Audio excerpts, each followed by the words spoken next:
Hello champions, welcome to the next lecture on the memory based questions of the GATE 2026. This is the part 2 of the memory based question. Myself Dr. Harish Garg, you can follow and subscribe my YouTube channel. तो जैसा कि मैंने previous part 1 में upload करा, उसके बाद मेरे को दो क्वेश्चन किसी स्टूडेंट ने भेजे and I will upload that solution in this video. The first one is related the differential equations and second one is the number of the zeros.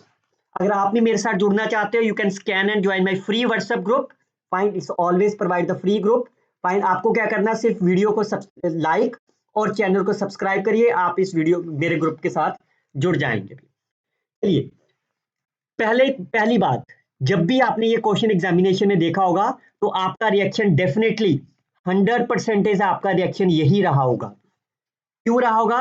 Because 3 days back मैंने examination से 3 दिन पहले ये question आपको solve करवाया है. Fine, तो कैसे सॉल्व करा था मैंने इस वीडियो में? You can see the second order differential equation playlist is the gate mathematics. इस वीडियो में आपने देखा होगा मोर देन 50 क्वेश्चन सॉल्व करे हैं and each question you can solve with a 15 second time period. Fine, तो कैसे सॉल्व हुआ था? आप r into r minus one लिखोगे. फाइन, मैं 2 भी यही लिख रहा हूं, there is no issue. Minus h1 coefficient कितना है इसका? r. Fine, plus 1 is equal to 0. तो इसके फैक्टर बना लो. 2r square minus 3r plus 1 is equal to 0. r की वैल्यू कितनी आ गई इसकी? 1.5. इन दोनों में से कोई एक अल्फा होगा, कोई एक बीटा होगा. बिकॉज ये मेमोरी बेस्ड क्वेश्चन है, अगर तो आपको दिया हुआ है alpha is greater than beta, then you can choose alpha is 1, beta is my half. अगर नहीं दे रखा then you can choose as per on convenience. तो पहला ऑप्शन कट गया, दूसरा सही हो गया.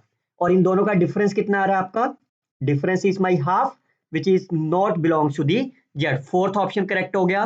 तो इसका मतलब B and D are the right answer. क्या आपको भी 15 सेकंड ही लगे एग्जामिनेशन में सॉल्व करने के लिए इस क्वेश्चन को? क्या आप कमेंट करके बताएंगे? और कैसा रिएक्शन रहा आपको इस पेपर को देखकर जब भी आपने ये क्वेश्चन को सॉल्व करा था? Similarly second question, number of the zeros बोला है कॉम्प्लेक्स एनालिसिस में. आप इसको 10 सेकंड में सॉल्व कर सकते हो. आप कैसे? अगर आपने मेरा previous lecture Rouche theorem PYQ on the Rouche theorem पे देखा हो, then you can find the number of the zeros in a 5 second और 10 सेकंड टाइम पीरियड. लेक्चर का नाम चाहे राउची थ्योरम है, लेकिन मैंने शॉर्टकट ट्रिक्स क्या बता दी थी आपको? जो भी आपका फंक्शन है, फाइन, इस फंक्शन की एब्सोल्यूट वैल्यू निकालनी है आपको. किस पॉइंट पे? पहले तो इस 1 पे निकालो. तो 1 फिल करो, 1 की पावर 6 1. फाइन, सेकंड वैल्यू कितनी आ गई? 1 minus 5, absolute value is plus 5. Third term 4 और लास्ट टर्म 11. इसकी मैक्सिमम वैल्यू किसकी है? 11. फाइन, और मैक्सिमम वैल्यू के साथ एक और कंडीशन क्या थी? जो भी मैक्सिमम वैल्यू है उसका वो ग्रेटर देन होनी चाहिए बाकी सबके सम के साथ. तो 1 प्लस 5 प्लस 4 सेटिस्फाइड हो गया.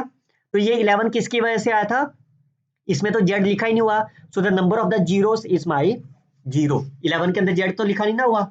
अब इस सेम चीज मैं इस 3 के लिए भी करूंगा.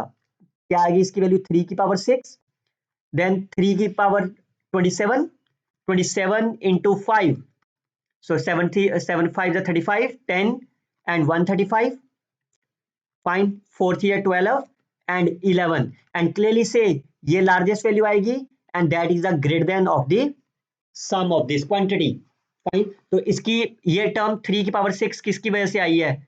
तो इसकी डिग्री कितनी है आपकी? 6. तो the right answer is 6 minus 0 which is equal to 6. कोई राउची थ्योरम लगाने की जरूरत नहीं है. Always apply my shortcut tricks. अगर आपने अभी तक वीडियोस नहीं देखी है, यू मस्ट वॉच इट. क्या आप कमेंट करके बता सकते हो कितने क्वेश्चन दोनों में से आपके सही हुए हैं और कितनी हेल्पफुल रही मेरी वीडियोस आपको एग्जामिनेशन में? अगर आपके पास कुछ और क्वेश्चंस है memory based question, you can send me after joining my WhatsApp group.